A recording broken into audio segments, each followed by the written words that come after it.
The saloon went quiet before he even pushed through the doors, which was the thing about Wyatt Earp that no dime novel had ever captured correctly, no telegram had ever conveyed with any accuracy, no whispered story passed between trembling lips in a Dodge City alley had ever managed to fully explain. Because the explanation wasn't simple and the dime novels needed simple and the telegrams were charged by the word and the men doing the whispering in the alleys were working from second-hand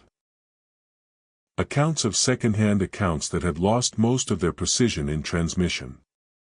It wasn't the gun, though the gun was real and he was competent with it in a way that went beyond competence into something else, some quality of relationship with the instrument that men who watched him use it described in the same language regardless of whether they'd seen it once or a dozen times. He moved with it like it was a natural extension of something that was already there, not a tool he picked up but a capacity he deployed. It wasn't the badge, though the badge carried weight in certain contexts and Wyatt understood exactly which contexts those were and exactly how much weight it carried in each of them. It wasn't even the eyes, though men who had stared into those eyes for any extended period tended to find religion shortly afterward, or at minimum to find somewhere else to be. It was the silence he carried with him, a silence that arrived in a room before he did, that preceded him the way a shift in barometric pressure precedes a weather system, perceptible to anyone paying attention before there was anything visible to perceive, and the piano player felt it first because piano players are, by the nature of their work, attuned to the quality of a room's acoustic attention, and his fingers stumbled on a chord somewhere around F sharp and never found their way back to the melody. And the card dealer felt it next because card dealers read the table the way navigators read water, and the deck froze mid-shuffle in his hands as though the cards themselves had decided this particular hand wasn't worth completing, and then the men at the bar felt it, one by one, a cold current moving through the stale tobacco smoke and the smell of cheap whiskey and the particular combination of unwashed wool and human anxiety that constituted the ambient atmosphere of every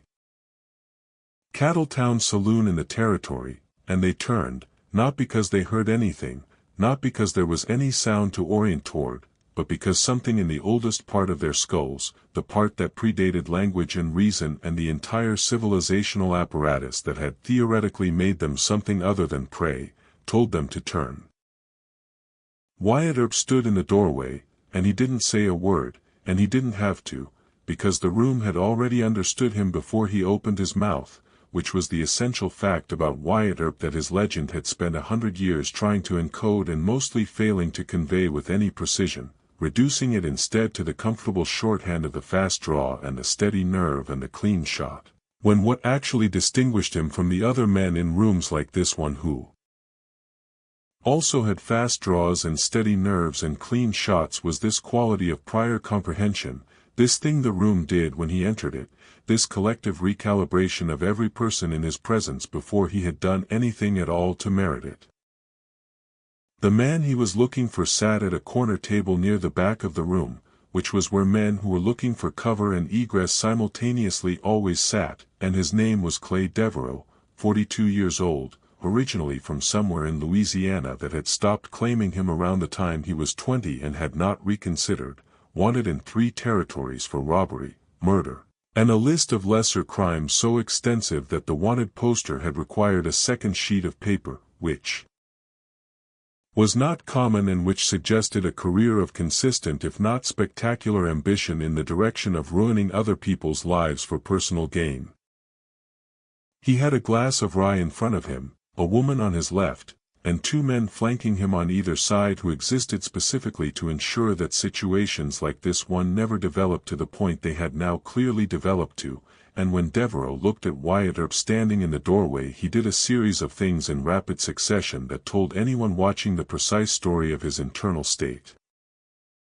He put down his glass very carefully, with the exaggerated deliberateness of a man instructing his hands not to shake, and he told the woman to leave, and she left so fast that her chair was still rocking when she cleared the door and hit the street outside, and the 2 flanking men moved their hands toward their irons, slowly, the way men move when every nerve in their bodies is screaming at them to run but the professional obligation to appear calm is fighting a rearguard action against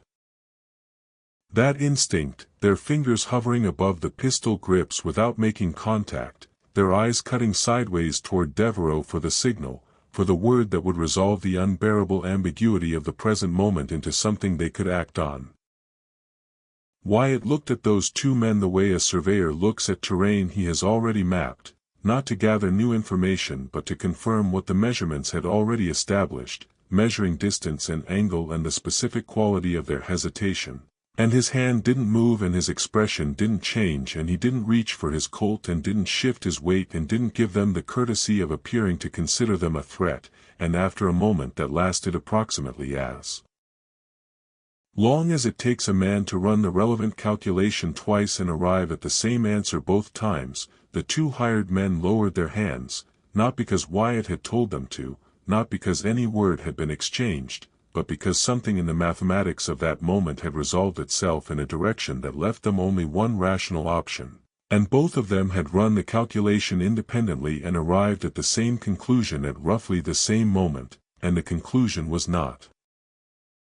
today, and possibly not ever, and definitely not against this particular man, and so they lowered their hands and sat back in their chairs with the specific stillness of men who have decided to absent themselves from a situation while remaining physically present in it.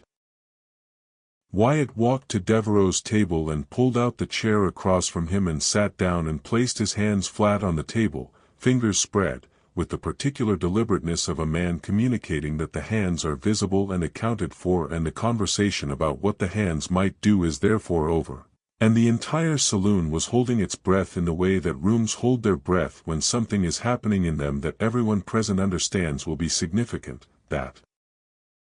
will be recounted in other saloons in other towns for years afterward, that will lose detail and gain embellishment with each retelling until the actual event is barely recoverable beneath the accumulated sediment of the story it became, and Wyatt said the only words he would say in that saloon on that night, delivered in a voice so low and so even that the men closest to the table couldn't later agree on exactly how he'd phrased it, only that whatever he'd said had turned Clay Devereaux the color of old ash and caused him to push back his chair and stand up and walk toward the door with his hands visible and his chin down, and Wyatt followed him out, and Devereaux was in a cell in Prescott by morning, and Wyatt Earp was already riding toward the next town, which was the pattern, which was always the pattern.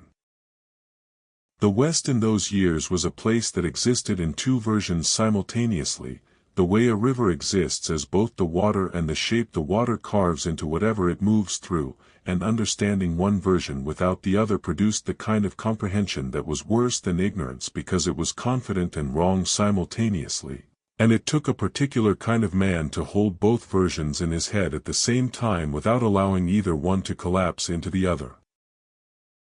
There was the West of the dime novels, sold for a nickel on train platforms from St. Louis to Sacramento, manufactured in offices in New York City by men who had never been further west than the Hudson River, a west of clean-jawed heroes and obvious villains and gunfights that resolved themselves in 3 sentences and a cloud of heroic smoke that dissipated before the next paragraph. A product designed for audiences hungry for a place where moral complexity had been edited out and justice was immediate and legible and final and available in paperback for 5 cents. And then there was the actual West, which smelled like horse sweat and alkali dust and the particular combination of blood and mud that accumulated at the edges of any place where men were competing for limited resources with no sufficiently effective mechanism for resolving the competition by other means, cold at night and brutal in summer, populated by men who had made a private peace with the fact that the universe had no particular investment in their preferences and was not going to organize itself differently on their behalf.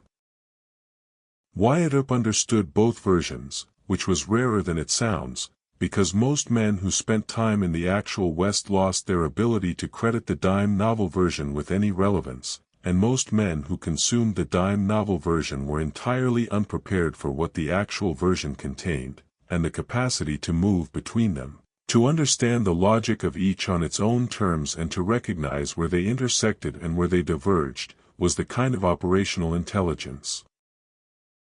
That couldn't be taught because it developed through a specific sequence of experiences that couldn't be engineered in advance.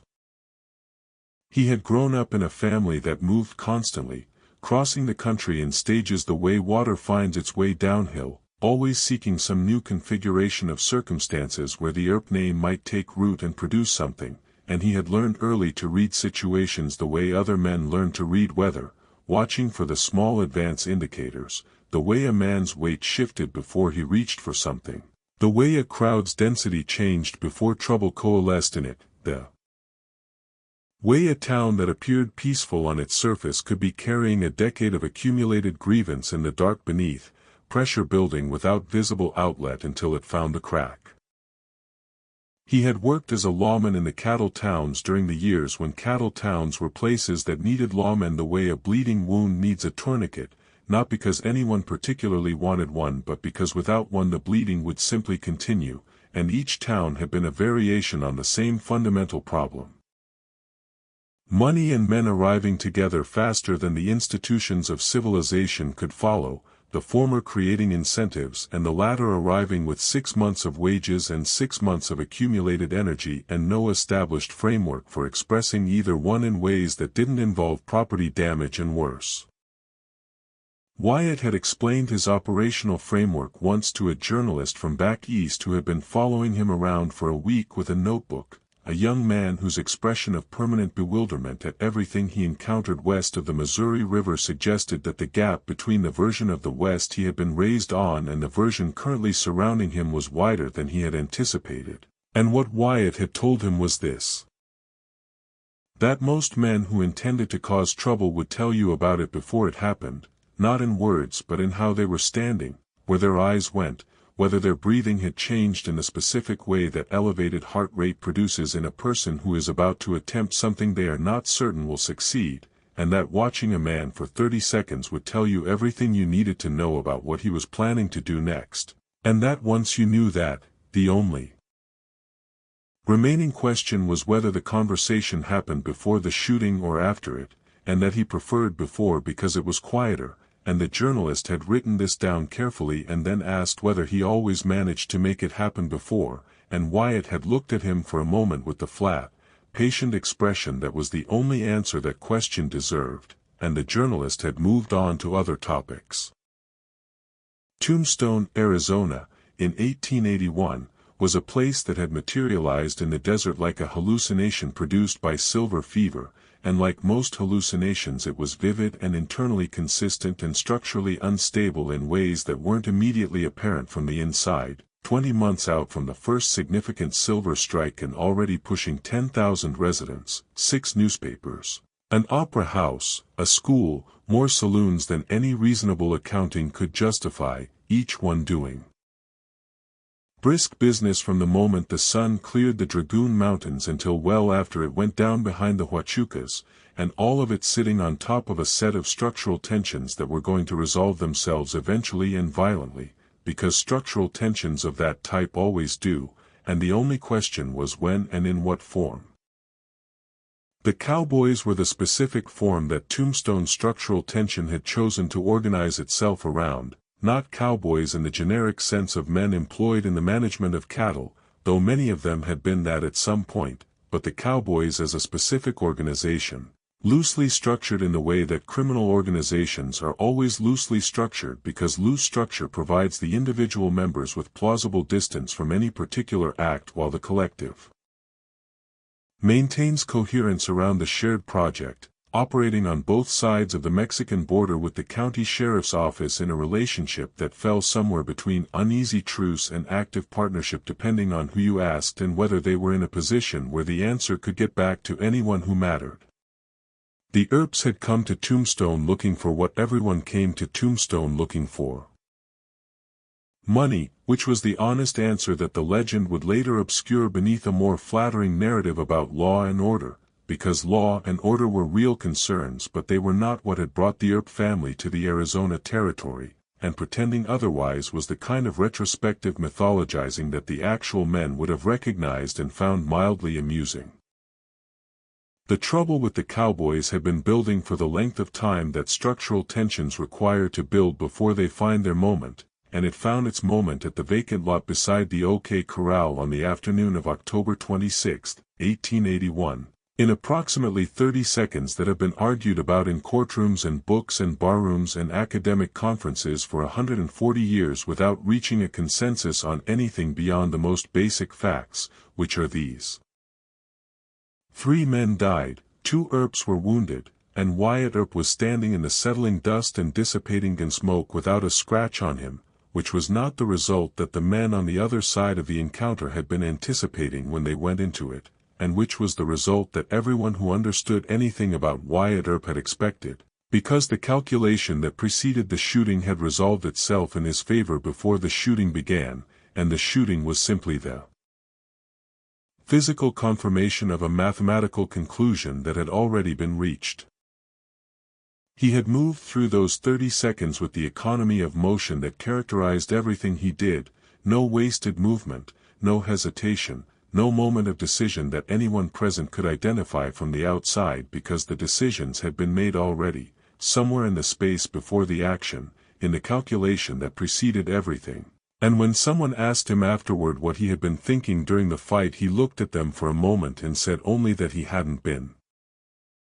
thinking, that wasn't what that was, and the answer was true in a way that most people who heard it failed to fully credit, because most people's experience of dangerous situations involves a great deal of conscious thought and they could not map their own experience onto a description of its absence. The thing about genuine danger, the actual kind rather than the controlled and consequence-free simulation of it that entertainment products provide, is that it concentrates a man down to his essentials in a way that nothing else quite manages, strips away the accumulated overlay of personality and habit and social presentation until what remains is whatever was underneath all of that. And what remains is different in different men, and most men who encounter genuine danger discover that their essentials include considerably more fear than they had previously accounted for, fear in the specific form of the desire for the situation to be over and the willingness to do almost anything to accelerate its conclusion, which is a reasonable and understandable response to mortal threat and which is also, in certain critical situations, the thing that gets you killed. Wyatt had discovered that his essentials included something else, something that he couldn't have named precisely and wouldn't have tried because he wasn't a man given to self-examination of the philosophical variety, which he left to his friend Doc Holliday, who had a gift for it and a great deal of time to fill between the bouts of coughing that were slowly dismantling him, and who could articulate the metaphysics of mortal violence with a clarity and elegance that Wyatt genuinely admired, even on the occasions when he lost the thread of the argument. What Wyatt knew was simpler and more operational. That in the moment when everything went wrong, when the quality of the air changed and the hands began to move and time took on the particular amber density that preceded catastrophe, something in him went quiet in a way that nothing in ordinary life had ever managed to make it quiet, not calm in the sense of peace, not fearless in the sense of having processed and eliminated the fear, but quiet in the specific sense of an absence of the noise that ordinary living produced in a man's chest. The constant low-frequency friction of wanting things and worrying about them and regretting others and anticipating still others, all of it simply stopping, leaving only the problem in front of him and the solution and the distance between them, which he was already calculating. Doc had told him once, in the way that Doc told him things, with the rueful precision of a dying man who has arrived at certain understandings too late for them to be practically useful, that he had been made for this, and Wyatt had thought about it for a moment and said that maybe he had been, or maybe he had just gotten a lot of practice, and Doc had laughed and it had turned into a cough, which it always turned into eventually, and when he had recovered he said that the problem with practice was that eventually you ran out of things to practice on, which was true, and which was also, in the way of many true things Doc said, not entirely a compliment. Morgan Earp was killed on the night of March 18, 1882, shot through a window while playing billiards at Campbell and Hatch's saloon on Allen Street, the ball entering his shoulder and passing through his body and severing his spinal cord, and he lived for approximately an hour, and Wyatt was with him for that hour, and some of what was said in that hour was recorded and some of it was not. And the part that was recorded sounds like a man making the expected gestures toward peace because the recorded version is always the version shaped by what witnesses thought should be said rather than what was said, and the part that was not recorded was presumably too particular and too specific to the two men involved to survive translation into the public register. What is recorded is that at some point during that hour Wyatt Earp went somewhere inside himself that he did not fully return from, not in the sense of breaking, because he was not built to break in the ways that breaking was commonly understood, but in the sense of a final settlement of something that had been in motion for a long time, a crystallization of everything the preceding months had been building toward. And by morning he had a list with names on it, and he spent the following weeks working through that list with the same economy of motion and the same absence of wasted effort that had characterized everything else he did, moving through the territory with a small group of men that included his brother Warren and Doc Holliday and several others. And Curly Bill Brocious was shot at Iron Springs and Frank Stillwell was shot at the Tucson Railroad Station and Johnny Ringo was found dead under a tree in the Chiricahua Mountains under circumstances that have been argued about for 140 years and show no particular signs of resolution, and the Cowboys as an organization did not survive the process, their network punctured in enough places that the implicit guarantee of collective protection no longer held and the men whose relationship with the organization had always been opportunistic quietly removed themselves from it and found other arrangements, and the U.S.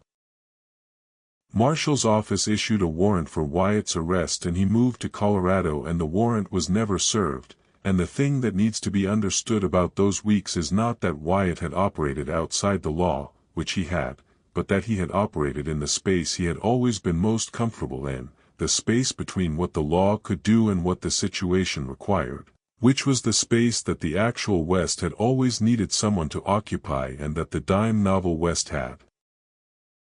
never successfully accounted for because it complicated the clean moral narrative that was the product's primary selling point.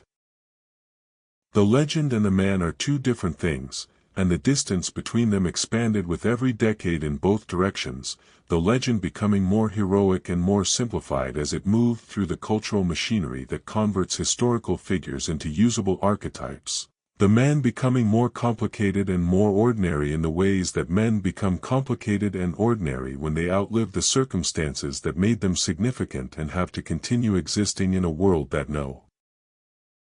longer requires what they were built to provide.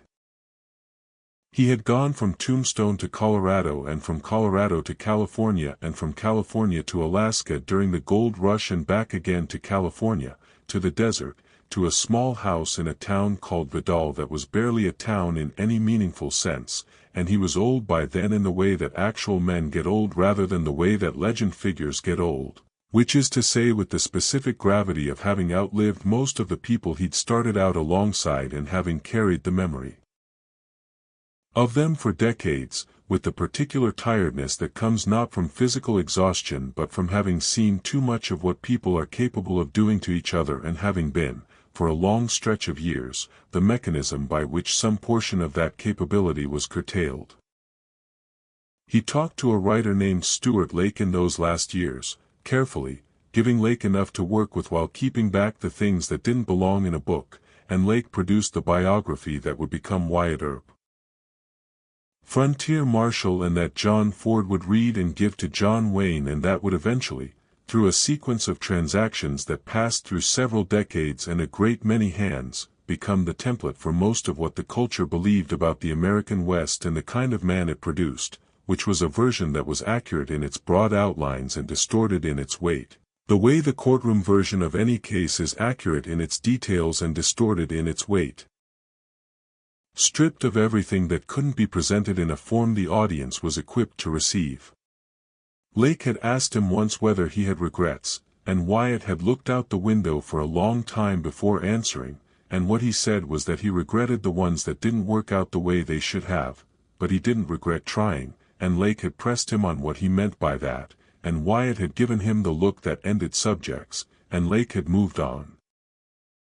There is a particular kind of authority that cannot be manufactured or acquired through institutional means, that doesn't derive from the badge or the title or the backing of whatever power has decided to deputize you and point you at the problem, and the frontier towns were extremely good at detecting it and extremely bad at producing it. Because the frontier was an efficient machine for producing men who were tough and men who were fearless and men who were skilled, but the specific combination that made a man authoritative in the bone-deep way that caused other men to step aside before they had consciously decided to step aside, that made a room change when he entered it, that caused the calculation to resolve itself in his favor before anything had been said or done, was rare in the way that things produced by a specific convergence of circumstance and character and accumulated experience are rare, which is to say that they appear occasionally and cannot be reliably replicated. Wyatt had developed this quality over years of encounters with men who were attempting to kill him, each one depositing another layer of the specific confidence that comes not from believing yourself to be invulnerable but from having assembled, through repetition, evidence that you are considerably harder to kill than most, and from having made whatever internal peace with the prospect of dying allows a man to move through mortal situations without the hesitation that gets men killed, and he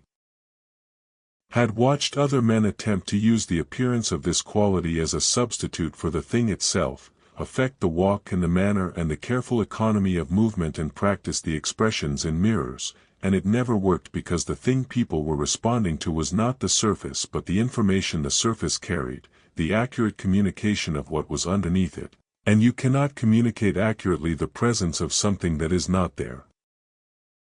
The frontier closed the way light fades at the end of a long day, the edges going first and the center holding briefly before it too darkened, the cattle towns quieting as the drives ended, the mining camps playing out and being abandoned to the desert and the wind, the railroad arriving with the infrastructure of a civilization that had courts and clerks and forms and procedures for disputes that didn't require anyone to stand in a doorway saying nothing while a room rearranged itself around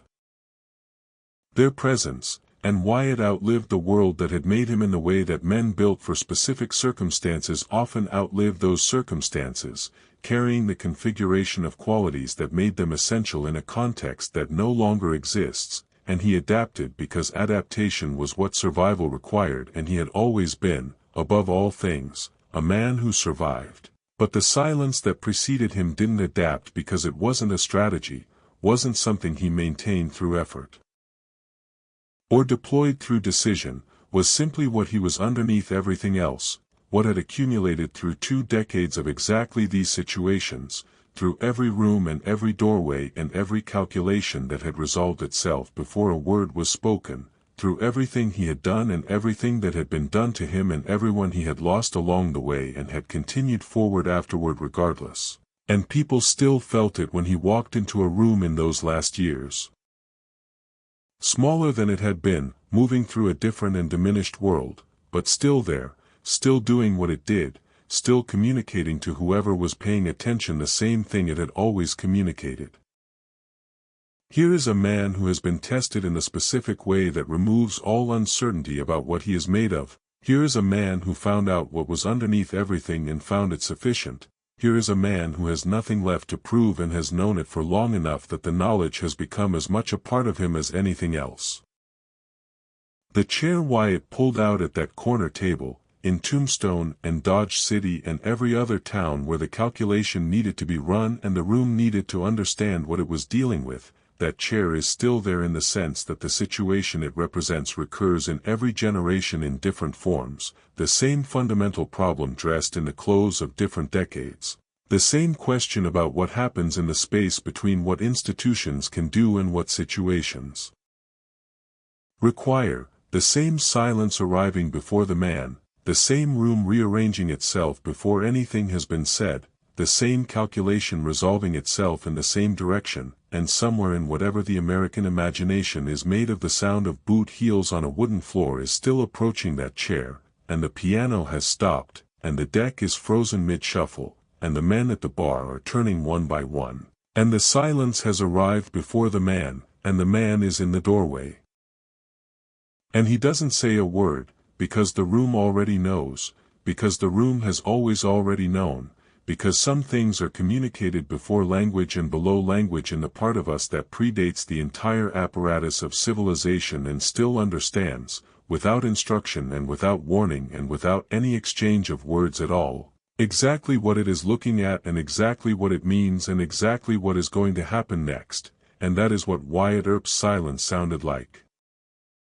Every single time he walked into a room, for the length of a career that the world he operated in made necessary and the world that followed made legendary, and that is what earned silence sounds like when the man who carries it has been carrying it long enough that it is no longer distinguishable from who he is, which is the only kind that means anything, which is the only kind the room has ever been unable to ignore. The deputy who had been standing near the door the night Wyatt walked into that saloon and took Devereaux out without firing a shot told his son about it years later, not because it was the most dramatic thing he had seen in his career, which it wasn't, but because it was the thing he had thought about most persistently in the decades since. The image that returned to him with the reliability of something that had lodged itself in a part of his memory that didn't subject its contents to the usual processes of fading and revision that protected men from too vivid a recollection of the things they had witnessed. He told the son that Wyatt had been the quietest man he had ever seen in a room full of noise, that the noise had organized itself around him the way water organizes itself around something solid dropped into it, and the son had asked what Wyatt had actually said, and the deputy had thought about this for a long time before answering that he didn't think Wyatt had said much of anything, or that whatever he had said to Devereaux had been between the two of them and had not reached the ears of anyone else in the room, and what he remembered was the 5 seconds before Wyatt reached the table, the 5 seconds in which Wyatt had stood in that doorway and the room had been doing its reorganization, and in those 5 seconds the deputy had thought something that he had never found a better way to say in all the years since, which was that the man standing in the doorway didn't need to say a word because the room already understood him, and that this was a rare thing, that you went through a life and a job like his and maybe saw it once, a man so entirely himself that the world simply adjusted before he opened his mouth, that the space he moved through rearranged its priorities in response to his presence the way space was not supposed to be able to do, and the son had grown up and thought about this sometimes with the particular thoughtfulness of someone trying to understand something that resists clean understanding, turning over the question of what it would take to be that, what would have to happen to a man or be built into him from the beginning or develop through the long and brutal process of surviving things that should have killed him, for him to carry that quality that quietly and that completely, to move through rooms the way the deputy had described Wyatt moving through them, the silence preceding him and the noise returning slowly in his wake like water closing over a stone, and the answer the son eventually arrived at, in the way that answers to questions of this kind arrive, not as insight but as a gradual settling of understanding, was that it took everything, that it required the full weight of a life oriented in a specific direction, every experience and every loss and every calculation that had resolved itself in favor of continuing, deposited over years into something that was no longer a quality the man possessed but a quality the man had become, indistinguishable from everything else he was, and that this was the only version of it that worked, the only version the room couldn't ignore, because rooms are very good at detecting the difference between a performance and a condition, between something a man does and something a man is, and the performance always shows eventually under enough pressure while the condition simply persists, unchanged, because there is nothing to maintain and therefore nothing to fail. What Wyatt Earp represented to the territory, in the years when the territory needed representing, was not the law in any institutional sense, because the institutional law had insufficient reach and insufficient will and insufficient capacity to be in all the places it was needed at once and to do all the things that needed doing in each of those places, but something that preceded the law in the same way that his silence preceded him, something that was the precondition for the law to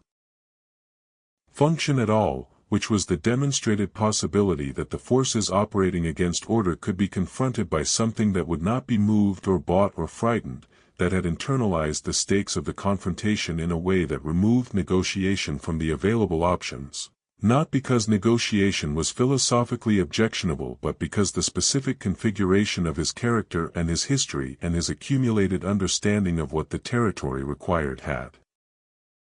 produced in him a settled conviction about what he was there to do that was simply not responsive to the kinds of pressure that caused other men to recalibrate.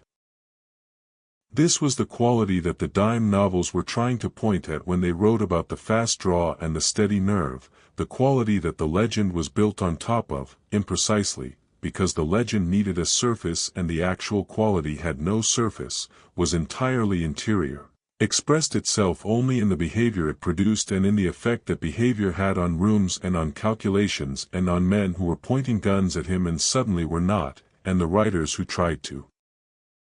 capture it directly always ended up describing something adjacent to it, the visible symptoms of an internal condition they couldn't quite reach, because the condition itself was not available for direct description, only for inference from the evidence it left behind in the rooms it had passed through and the situations it had resolved and the men who had encountered it and spent years afterward trying to explain to other men what exactly it was they had been in the presence of, which was something that didn't have a clean name, something that the available vocabulary reached toward and couldn't quite hold, something that was most accurately described not by what it was but by what happened in a room when it arrived, which was that everything stopped, and then everything continued, but differently, because the calculation had been run, and the answer was clear, and the man in the doorway hadn't said a single word, and the room already knew, and that was always going to be enough.